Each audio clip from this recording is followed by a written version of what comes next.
अब से भारत की पहचान बनेगा ये भव्य मंदिर। 25 नवंबर को ऐसा ध्वजारोहण होने जा रहा है जिसे दुनिया याद रखेगी और ये सभी सनातनियों के लिए एक ऐतिहासिक दिन होने वाला है।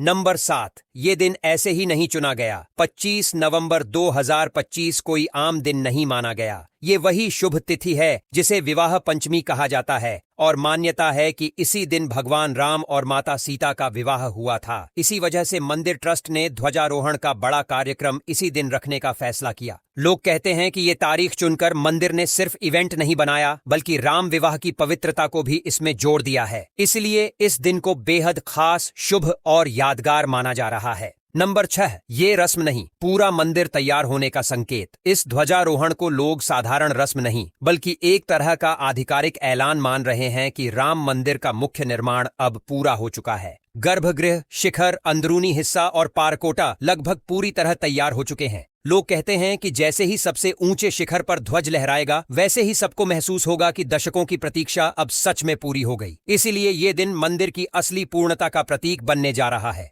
नंबर 5, प्रधानमंत्री और बड़े मेहमानों की मौजूदगी। इस कार्यक्रम में देश के प्रधानमंत्री खुद मौजूद रहेंगे और ध्वज फहराने का सौभाग्य भी उनके हाथों से होगा। उनके साथ कई बड़े संत, राज्य के नेता, अधिकारी और लगभग 6000 से ज्यादा मेहमान शामिल होंगे। माना जाता है कि पूरा कार्यक्रम लगभग 3 से 4 घंटे चलेगा, जिसमें पूजा, ध्वजारोहण, दर्शन और संबोधन सभी शामिल हैं। इतने बड़े लेवल पर राम मंदिर में ये पहला ऐतिहासिक आयोजन है, इसलिए उत्साह पहले से कहीं ज्यादा है।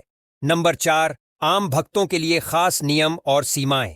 ध्वजारोहण वाले दिन भीड़ पर कंट्रोल रखने के लिए 25 नवंबर की रात से लेकर पूरे दिन तक आम भक्तों के दर्शन बंद रखे जाएंगे।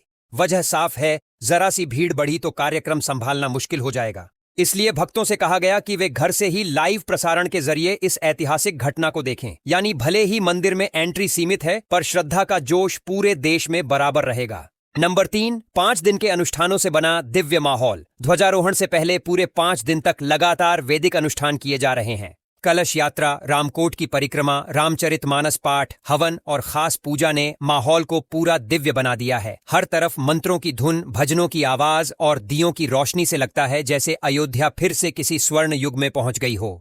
नंबर 2, ध्वज की ऊंचाई, रंग और खास चिन्ह। राम मंदिर के शिखर पर जो ध्वज लगाया जाएगा वो सिर्फ एक कपड़ा नहीं बल्कि पूरे सनातन वैभव का प्रतीक माना जाता है। इसका रंग केसरिया रखा गया है और लंबाई करीब 22 फुट, चौड़ाई लगभग 11 फुट बताई गई है। ये लगभग 42 फुट ऊंचे खंभे पर लगेगा।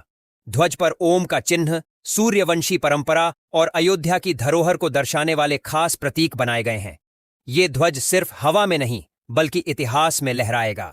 नंबर 1, सुरक्षा, तैयारियां और उत्सव में बदलता पूरा शहर। इतने बड़े आयोजन के लिए अयोध्या को एक तरह से मिनी फेस्टिवल जोन में बदल दिया गया है। लगभग 6000 मेहमानों के लिए अलग जोन बनाए गए हैं। हर हिस्से को कलर कोड दिया गया है और ट्रैफिक को जीपीएस सिस्टम से गाइड किया जा रहा है। पार्किंग से मंदिर तक बैटरी कार और गोल्फ कार्ट जैसी सुविधाएं भी रखी गई हैं। पूरा शहर रोशनी से चमक रहा है और सुरक्षा इतनी कड़ी है कि हर गली की मॉनिटरिंग हो रही है। लोगों का मानना